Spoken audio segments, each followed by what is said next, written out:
সৰুতে বনভোজলৈ বুলি গল্পটো কোনে কোনে পঢ়িছিল মোক জনাবচোন। শৰাইঘাট নামটো কিয় শৰাইঘাট হ'ল আপোনালোকে জানেনে?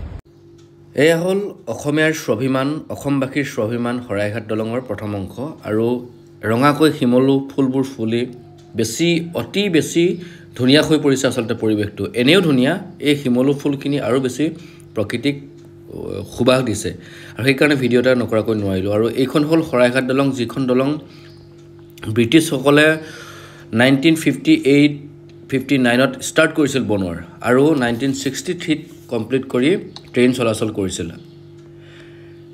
টোটেল গোটেই দলংখন। আৰু ট্ৰেইনখন খালি প্ৰথম ট্ৰেইনৰ ছেকশ্যনটো আৰম্ভ হৈছিল 1962ৰ পৰাই আৰু গোটেই ৰাস্তাটো গাড়ী আৰু ট্ৰেইন চব অহা যোৱা কৰিব পৰা হৈছিল 1963ত। আৰু সেই কথাটোৱে আমি পঢ়িছিলোঁ সৰুতে বনভোজলৈ বুলি এটা গল্প। হয়তো আপোনালোকে যিসকলে পঢ়িছিলে সকলোৱে চাগে গম পাইছে তেতিয়া আমাৰ কাৰণে শৰাইঘাট দলংখন আচলতে বহুত বেলেগ আছিল। আৰু আজি মই তাৰ তললৈকে গৈছোঁ প্ৰথমবাৰ।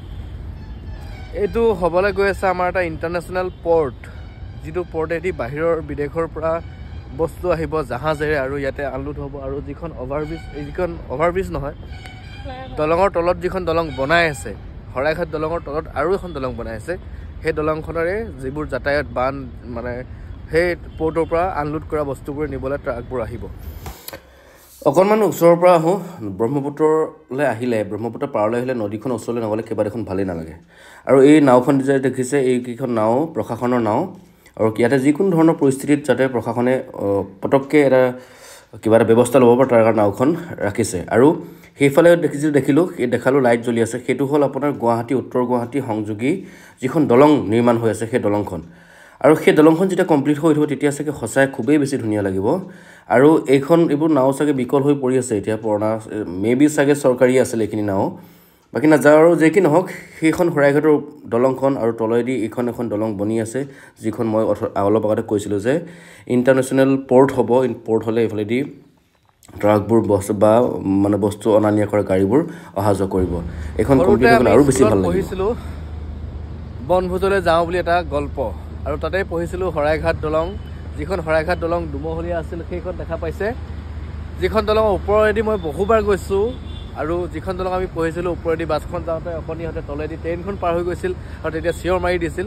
আৰু সেইখন শৰাইঘাট দলঙৰ আজি মই তলত প্ৰথমবাৰ আছোঁ, প্ৰথমবাৰ দেখা পাইছোঁ শৰাইঘাট ব্ৰিজৰ তলৰ ভাগটো। সঁচাকৈ বহুতেই বেছি ধুনীয়া। আৰু ডাঙৰ কথাটো হ'ল যে শৰাইঘাট দলঙৰ তলত আৰু এখন দলং বনাই আছে, যিখন দলঙে আমাৰ এইফালে পৰ্টলৈ যাব, যিখন দলঙেদি পৰ্টৰ পৰা বস্তু লৈ আহিব। আৰু মোৰ সৌভাগ্য এই সময়ত এখন ট্ৰেইন পাৰ হৈ যাব মোৰ মুখেদি শৰাইঘাট দলঙৰ তলেদি, সেইখন আপোনালোকে চাই লওক।